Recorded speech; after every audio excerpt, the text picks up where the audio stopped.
ময়লা যেখানে সেখানে ফেলবো না, মাদ্রাসাকে ফুলের মতো পরিষ্কার রাখবো, পরিচ্ছন্ন। আরাফাত ভাই, আপনারা এখানে খাওয়া দাওয়া করতেছেন, চিপসের খোসাগুলো যেখানে সেখানে ফেলতেছেন, এগুলো ডাস্টবিনে ফেললে ভালো হতো না? বারান্দাটা কেমন নোংরা দেখাচ্ছে। আরে রাখো ভাই, মাদ্রাসা পরিষ্কার করার জন্য খাদেম সাহেব আছে। আমরা এখানে পড়ালেখা করতে এসেছি, এই ঝাড়ু দিতে আসি না। ঠিক বলেছিস আরাফাত, আমরা তো এখানে পড়ালেখাই তো করতে এসেছি। তাছাড়া একটু একটু ময়লা থাকলে ক্ষতিই বা কি হবে আমাদের।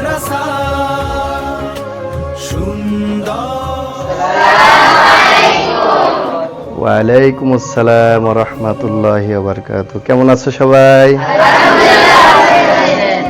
আলহামদুলিল্লাহ ভালো আছি। এখানে অনেক নোংরা দেখা যাচ্ছে, নোংরাগুলা একটু পরিষ্কার করার দরকার ছিল।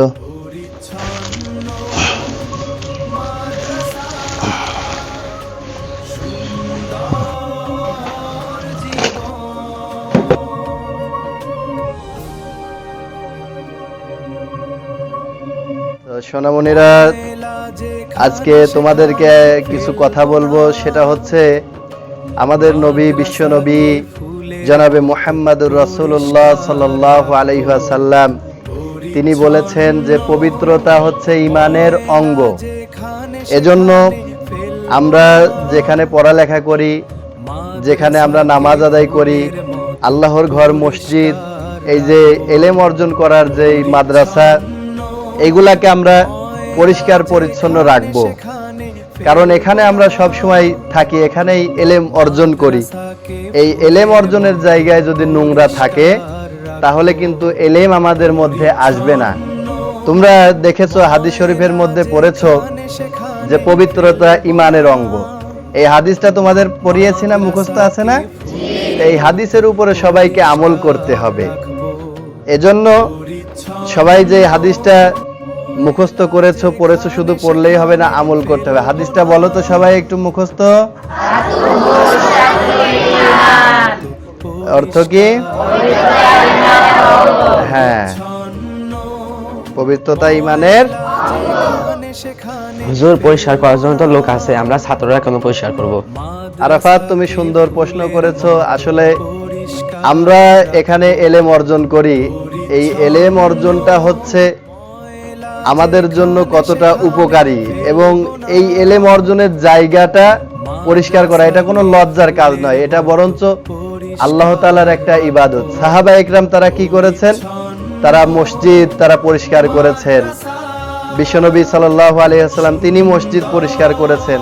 আর এই এলেম অর্জনের জায়গা পরিষ্কারের মাধ্যমে আমাদের যে মনটা পরিষ্কার হবে, এই মন পরিষ্কার হলে আল্লাহ তাআলা রব্বুল আলামিন আমাদের অন্তরের মধ্যে এলেমের নূর ঢেলে দিবেন, বলি সুবহানাল্লাহ।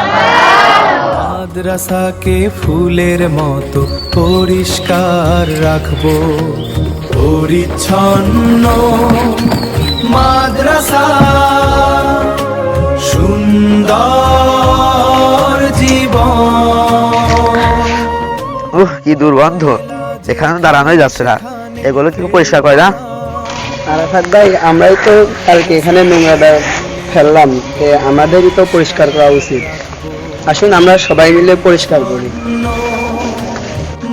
আমির হামজা, আরাফাত, আসো, আমিও তোমাদের সাথে হাত লাগাই, সবাই মিলে একসাথে পরিষ্কার পরিচ্ছন্ন করি।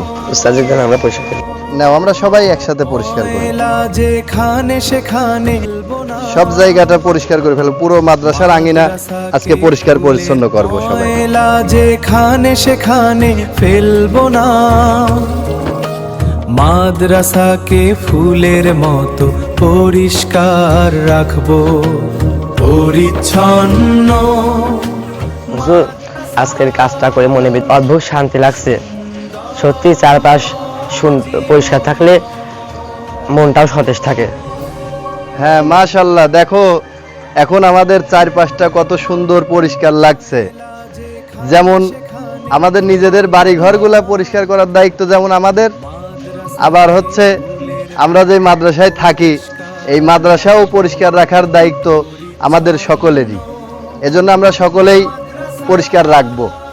জি হুজুর, আজকে থেকে আমরা প্রতিজ্ঞা করছি যে মাদ্রাসায় যেখানে সেখানে ময়লা ফেলবো না, মাদ্রাসাকে সবসময় ফুলের মতো পবিত্র রাখবো।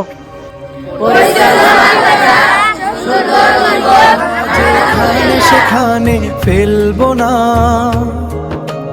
মাদ্রাসাকে ফুলের মতো পরিষ্কার রাখবো। পরিচ্ছন্ন মাদ্রাসা, সুন্দর